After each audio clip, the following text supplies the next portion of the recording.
Hi friends, welcome back. तो चलिए continue करते हैं अपने AWS ट्यूटोरियल को।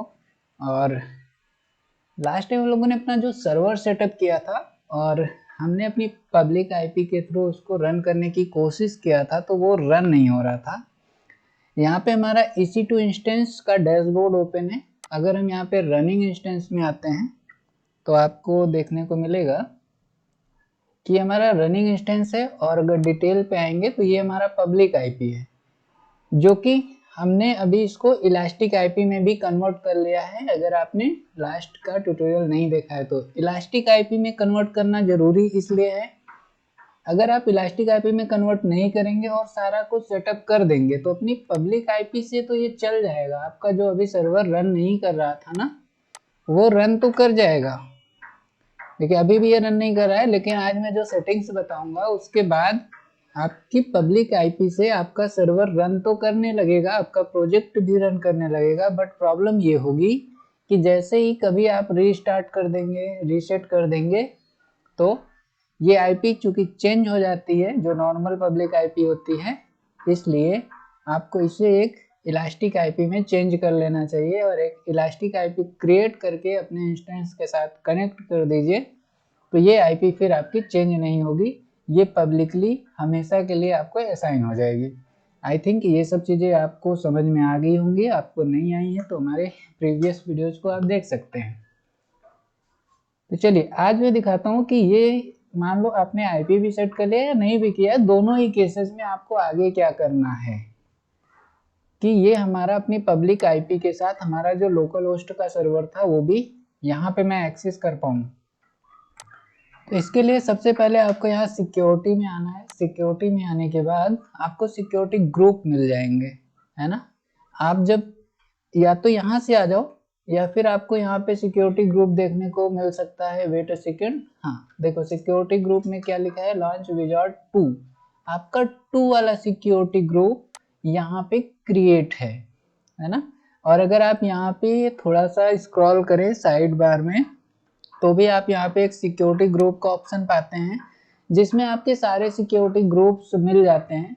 एक डिफ़ॉल्ट आपको मिलेगा और जैसे जैसे आप इंस्टेंस क्रिएट करते हैं तो ये अपने क्रिएट होते रहते हैं। यहाँ पे मैंने एक और बीच में कभी बना लिया होगा, तो फिलहाल हमें इस पे नहीं करना है। जो हमारे इंस्टेंस के साथ सिक्योरिटी ग्रुप कनेक्टेड है उसी पे काम करना होता है। आप इसको सेलेक्ट करके एक्शन पे जाके आगे कुछ कर सकते हैं। यहाँ से भी एडिट इनबाउंड रूल करना होगा, या फिर ये मैं आपकी जानकारी के लिए बताया, बट जो सबसे सिंपल वे है जो आप हमेशा कर सकते हैं वो यहाँ से आइए इंस्टेंस, रनिंग इंस्टेंस पे आप नॉर्मली डिटेल पे आते हैं, फिर आप सिक्योरिटी पे आ जाएं। यहाँ पे आपको आपकी कनेक्टेड सिक्योरिटी ग्रुप मिल जाता है, जो कि यहाँ पे कनेक्टेड है लॉन्च विजार्ड 2 के नाम से। आप इस पे क्लिक करेंगे तो आप अपने विजार्ड के अंदर आ जाएंगे, सिक्योरिटी ग्रुप के अंदर आ जाएंगे। यहाँ पे आपको देखिए जब हम लोग क्रिएट करते हैं ना, तो RDP कनेक्शन के लिए एक इनबाउंड रोल ऑलरेडी है।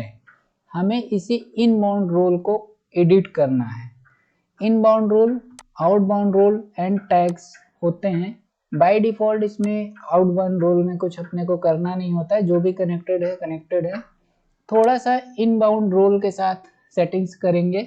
ये हम जब अपना इंस्टेंस क्रिएट कर रहे थे उस समय भी किया जा सकता था, बट आपको मुझे ये दिखाना था कि ये प्रॉब्लम्स आएगी तो हम रिजॉल्व कैसे करेंगे, क्योंकि अगर आप इस चीज़ को समझेंगे तभी तो आपको नेटवर्किंग थोड़ी सी समझ में आएगी। तो चलिए अभी ये जो हमारी प्रॉब्लम है कि जो हमारी पब्लिक आईपी है उससे हमारा सर्वर या हमारी वेबसाइट रन नहीं कर रही है, इसको हम कर सकते हैं अपने इनबाउंड रोल को एडिट करके। एडिट इनबाउंड रोल पे आएंगे और यहाँ पे आपके जितने भी रोल्स रहेंगे वो आ जाएंगे। आप यहाँ पे ना ऐड रोल कर लो। ऐड रोल करने के बाद आप नॉर्मली HTTP सेलेक्ट कर सकते हैं, और जैसे ही सेलेक्ट करेंगे तो HTTP by default port 80 select हो जाएगा। और यहाँ से आप आके एनीवेयर IP4 सेलेक्ट कर लें तो इस तरीके से आपका हो जाएगा। आप इसको भी कर सकते हैं, या फिर इसकी जगह पे देखो इसमें क्या है कि केवल 80 अलाउ होगा। अगर आपने ऐसा किया तो केवल 80 पोर्ट अलाउ होगा। अगर आप किसी और पोर्ट पे काम कर रहे होंगे तो वो अलाउ नहीं होगा। अगर मैं इस केस में, अपने केस में ऐसा करके छोड़ भी दूँ तो मेरा सर्वर रन कर जाएगा, क्योंकि वो अभी पोर्ट 80 पे ही रन कर रहा है। जो हमारा नॉर्मल लोकल होस्ट रन करता है वो पोर्ट 80 पे ही रन करता है, तो मेरा तो चल जाएगा। बट आपकी केसेस में हो सकता है आप किसी और पोर्ट पे काम कर रहे हो तो शायद ना चले। तो उस केसेस में भी आपको और भी पोर्ट बढ़ाने पड़ेंगे कस्टम करके। इस पे एक कस्टम रूल होता है और यहाँ पे आके अपना पोर्ट डाल दीजिए और वो पोर्ट भी अलाउ हो जाएगा। इन सब से अच्छा एक और तरीका होता है कि आपको यहाँ पे एक ऑप्शन मिलता है ऑल ट्रैफिक का। ऑल ट्रैफिक करेंगे तो देखिए यहाँ पे पोर्ट जो है सारे के सारे अलाउ हो गए, और इसको आप एनीवेयर IP4 कर दीजिए कि किसी भी पोर्ट के लिए कोई भी रिक्वेस्ट आती है तो ये अलाउ कर देगा।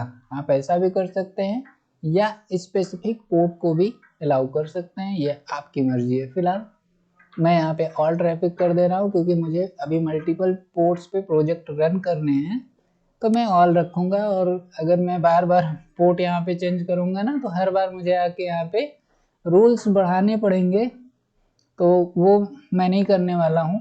मैं एक ही बार अलाउ कर दे रहा हूँ क्योंकि मुझे पता है कि इस सर्वर पे मुझे बहुत सारे प्रोजेक्ट रन करने हैं अलग अलग पोर्ट वाइज। ठीक है, इसको सेव करते हैं। चलो अब देखो, अगर आपने लाइनेक्स वगैरह का सर्वर लिया होता तो इतना करने के बाद आपका ये IP वर्किंग में आ गया होता। बट चूंकि we are using Windows server में एक प्रॉब्लम होती है कि आप इतनी सेटिंग करने के बाद भी अपनी IP को एक्सेस नहीं कर पाएंगे, अपने प्रोजेक्ट को एक्सेस नहीं कर पाएंगे।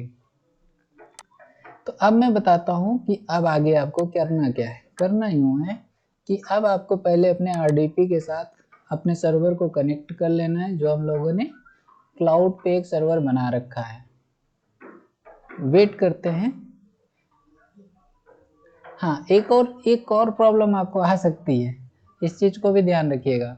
एक और प्रॉब्लम आ सकती है, ये देखिए मैंने पुरानी RDP के साथ कनेक्ट करने की कोशिश किया तो ये कनेक्ट नहीं हुआ।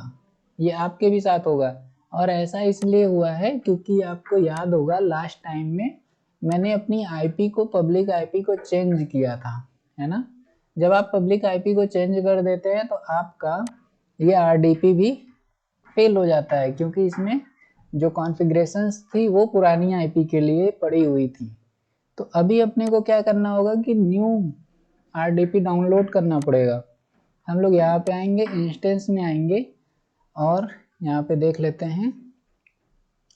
यहाँ पे कनेक्ट पे आ जाते हैं। कनेक्ट में आने के बाद RDP क्लाइंट, देन यहाँ से डाउनलोड रिमोट डेस्कटॉप फाइल। अच्छा, यहाँ पे एक पुरानी भी पड़ी होगी, इसको मैं डिलीट करता हूँ, दोनों को फिर से डाउनलोड करते हैं ना। इसको यहाँ से डाउनलोड करते हैं और ये हमारे पास एक कोरिलेशन RDP आ चुकी है। इस RDP को अब हम कोशिश करेंगे कनेक्ट कराने की। देखिए, इसको जब हम कनेक्ट कराएंगे तो ये आपसे फिर से पासवर्ड मांगेगा, ये ध्यान रखिएगा, क्योंकि IP चेंज हुआ, RDP की कॉन्फ़िगरेशन चेंज हुई, तो आपसे फिर से पासवर्ड मांग रहा है। पासवर्ड नहीं चेंज होगा, लेकिन पासवर्ड पाने के लिए आपको अपनी वो की फाइल को अपलोड करना पड़ेगा और देन पासवर्ड को क्रैक करना पड़ेगा। अगर आपने इतना कुछ किया देन तभी आपको यहाँ से पासवर्ड आपका एक्सेस हो पाएगा, आप RDP को कनेक्ट कर पाएंगे। आप इसको रिमेंबर में कर लें, ओके कर दें, तो अब आप फिर से अपने क्लाउड कंप्यूटर पे कनेक्ट हो पाएंगे यूजिंग न्यू RDP। आपकी IP चेंज हो गई तो आपको RDP भी चेंज करना पड़ेगा। अच्छा, एक और चीज़, ये जब आप रीस्टार्ट कर देते हैं ना तो ये आपका वैम सर्वर भी बंद हो गया होगा। जैसा कि लास्ट टाइम जब हम लोगों ने छोड़ा था तो आपके वैम सर्वर रन कर रहा था, लेकिन चूंकि हम लोगों ने IP वगैरह चेंज किया, अपने इंस्टेंस को शट डाउन किया था, फिर स्टार्ट किया था, तो ऐसे केस में आपका वैम सर्वर बंद हो जाएगा। इसको हमें फिर से रन करना होगा। डबल क्लिक करके नॉर्मली हम इसको रन कर लेंगे। वेट करते हैं वैम सर्वर के रन करने का। ठीक है, चलो आई थिंक ये रन करने लगा है। अभी ये रेड है, येलो है, देन ये ग्रीन भी हो गया। और इस पे आके हम अपने लोकल होस्ट को ओपन कर लेते हैं। आप देखेंगे कि ये सक्सेसफुली यहाँ पे लोकल होस्ट पे रन करेगा, लेकिन जो हमारी आईपी है ना, अभी भी उस आईपी पे ये रन नहीं कर रहा होगा। ये वाली आईपी पे आप चाहें तो अपने उस सर्वर वाले ब्राउज़र पे भी चेक करेंगे तो उस पे भी ये रन नहीं करेगा। देखो ये हमारा लोकल होस्ट पे रन कर रहा है। और जब हम यहाँ पे आते हैं और इस आईपी के थ्रू एक्सेस करने की कोशिश करते हैं, क्यों ना उसी सिस्टम में हम ओपन कर रहे हो, लेकिन ये एक्सेस नहीं हो रहा है, जबकि हमने वहाँ पे पोर्ट भी अलाउ कर दिए हैं। अपने सारे पोर्ट अलाउ कर दिए कि किसी भी पोर्ट के लिए हमें काम करना होगा तो सब अलाउ है, but there is no any success. तो नो प्रॉब्लम, हम लोग आगे देखते हैं इसको कैसे सही करेंगे। देखो अगर आपका लाइनेक्स सिस्टम होता तो ये अब तक चल चुका होता, but we are using Windows server या विंडोज सिस्टम। तो यहाँ पे हमें एक और सेटिंग करनी होगी। आप अपने सर्च बार में आ जाओ और यहाँ पे आने के बाद आपको आना होगा कंट्रोल पैनल में।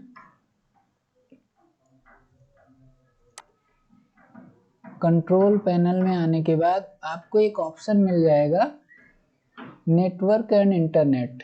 नेटवर्क एंड इंटरनेट पे आइए, इसको क्लिक करेंगे। इसमें आपको एक और ऑप्शन मिलता है system and security. System and security पे क्लिक करें। देन यहाँ से आपको आना होगा विंडोज फायरवॉल। विंडोज फायरवॉल को सेलेक्ट कर लें, इसको ओपन करें। देन यहाँ पे एक और ऑप्शन मिल जाएगा आपको एडवांस सेटिंग का। इसको स्टेप वाइज फॉलो कर लें। थोड़ा सा याद तो नहीं किया जा सकता, बस इसको स्टेप वाइज आप फॉलो कर लें। एक दो बार जब आप काम करते हैं तो आपको आ जाता है। तो देखो यहाँ विंडोज फायरवॉल में जैसे हमने AWS पे देखा था, इनबाउंड रोल और आउटबाउंड रोल दो रूल होते हैं, यहाँ पे भी हमें मिल रहे हैं।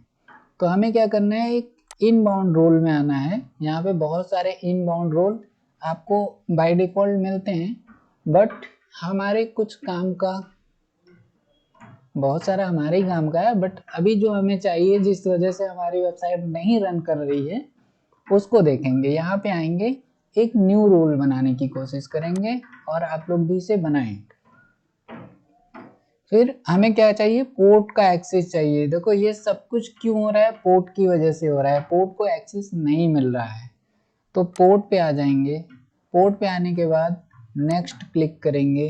नेक्स्ट क्लिक करेंगे, यहाँ पे ये पूछ रहा है कि किस पोर्ट को अलाउ करना चाहते हो।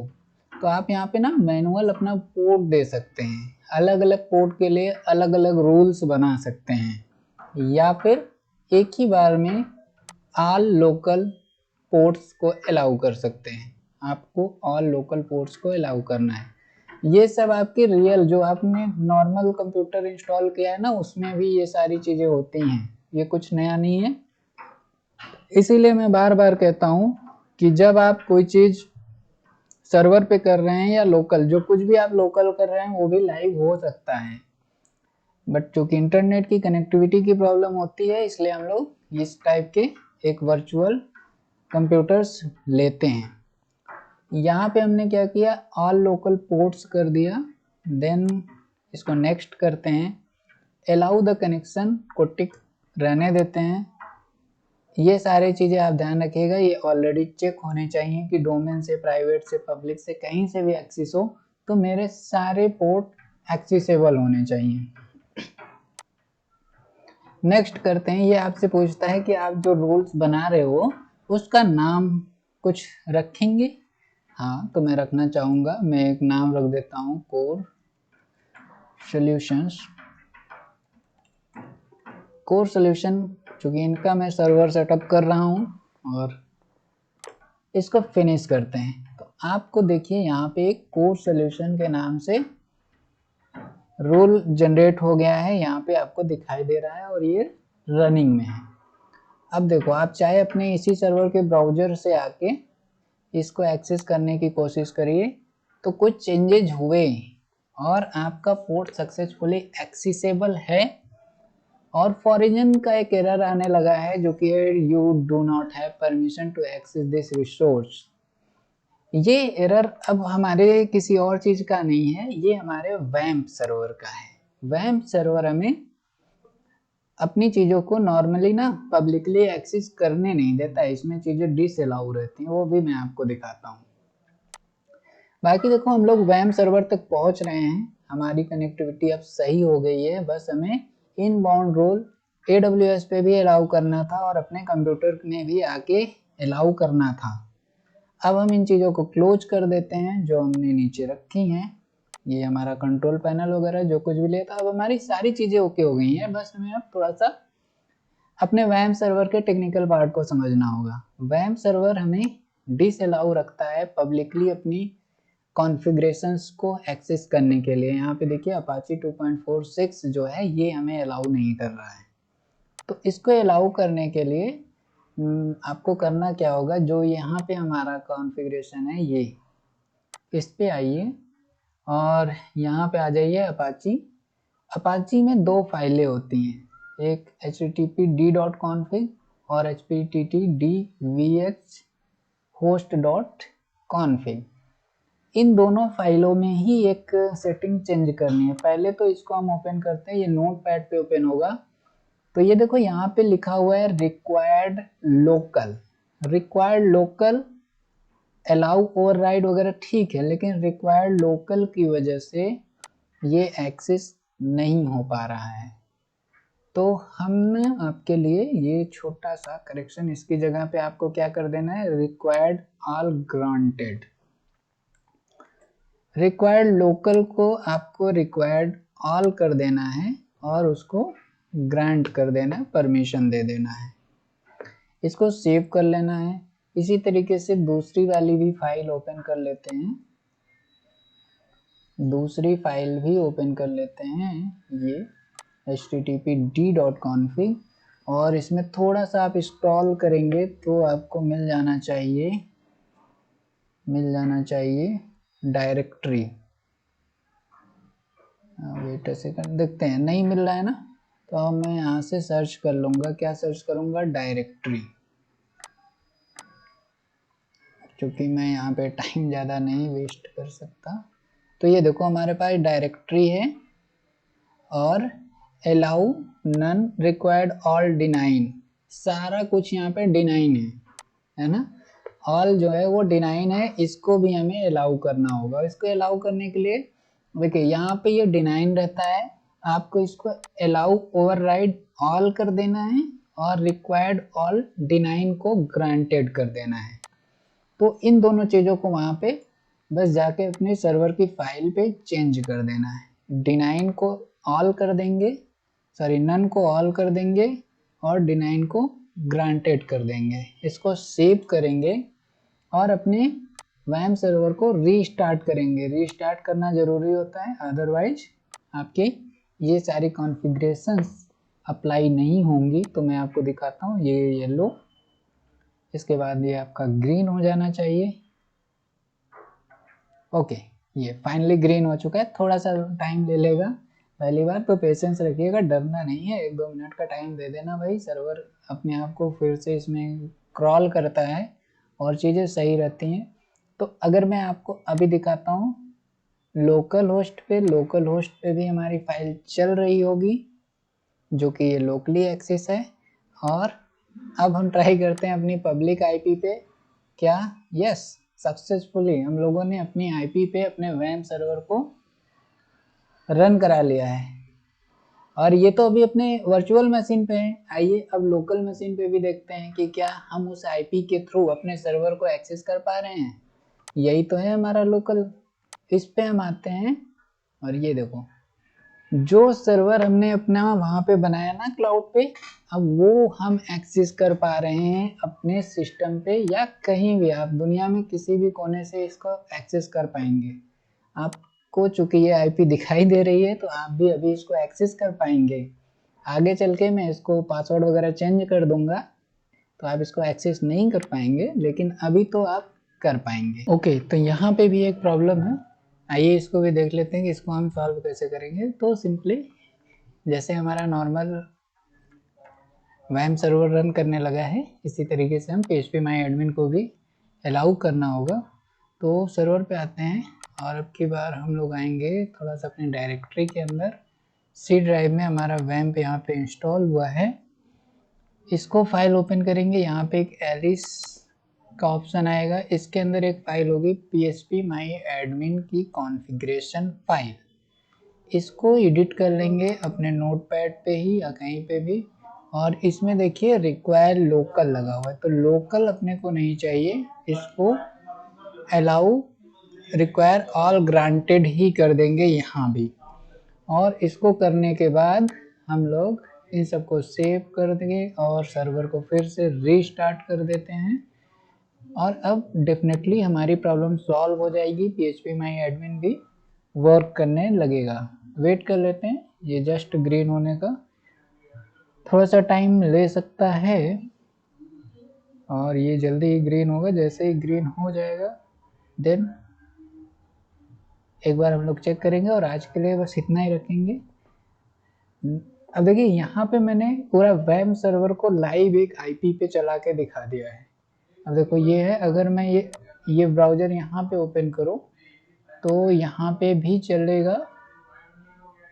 वेट अ सेकंड, देखिए php my admin, यस यहाँ पे php my admin on my IP, और यहाँ पे चल रहा है तो अपने लोकल मशीन पे भी चलेगा। दुनिया में आप कहीं भी एक्सेस करेंगे, जो ये एरर आ रही थी, रिफ्रेश करते हैं तो आप देखो ये php my admin भी हमारा ओपन हो चुका है। तो अब अगर हम अपनी आईपी से रन करेंगे तो ये हमारा लोकल होस्ट और उसके बाद हमारा php my admin। इसी तरीके से हम इस आईपी पे अपना कोई भी प्रोजेक्ट रन करा सकते हैं। तो आई होप आपको ये सारी चीज़ें समझ में आ गई होंगी, यहाँ तक कि आप लोग सारी सेटिंग्स कर लें। इसके बाद तो इस पर डेटाबेस वगैरह, फिर इसको कनेक्ट करना, पोर्ट वाइज भी प्रोजेक्ट को रन करना, ये सारी चीज़ों को हम समझेंगे। और मैं इस पर थोड़ा सा स्प्रिंग के कुछ एप्लीकेशन रन करने वाला हूँ, तो मुझे जावा का इन्वायरमेंट चाहिए होगा, तो मैं यहाँ पे जावा का भी इन्वायरमेंट सेट करूँगा, हो सकता है नेक्स्ट वीडियो में, और या तो उसके नेक्स्ट वीडियो में जावा का इन्वायरमेंट, फिर इस पे डोमेन कॉन्फ़िगरेशन, क्योंकि हम अभी इस आईपी के साथ तो जा नहीं सकते हैं, है ना। ये जो हमने आईपी लिया इसके साथ, केवल इसके साथ नहीं जा सकते हैं। चल तो रहा है, सब कुछ सही है, बट इस तरह से किसी को देना अच्छा भी नहीं है ना। और ये नॉट सिक्योर्ड, यहाँ पे एसएसएल वगैरह भी हमें लगाना होता है, तो एसएसएल वगैरह भी लगाना सीखेंगे, इस पे डोमेन कॉन्फ़िगरेशन सीखेंगे, काफ़ी कुछ काम है। इसके पहले हम अभी जावा का इन्वायरमेंट वगैरह देखेंगे, देन आगे की ओर धीरे धीरे बढ़ते चलते हैं। और उम्मीद करता हूँ कि आपको यहाँ तक की चीज़ें समझ में आ रही हैं। फिर भी अगर कोई भी प्रॉब्लम होती है तो आप हमें कमेंट करें, मैं आपको डेफिनेटली हेल्प करूँगा। ठीक है, आज के लिए बस इतना ही रखते हैं, और थैंक यू वेरी मच।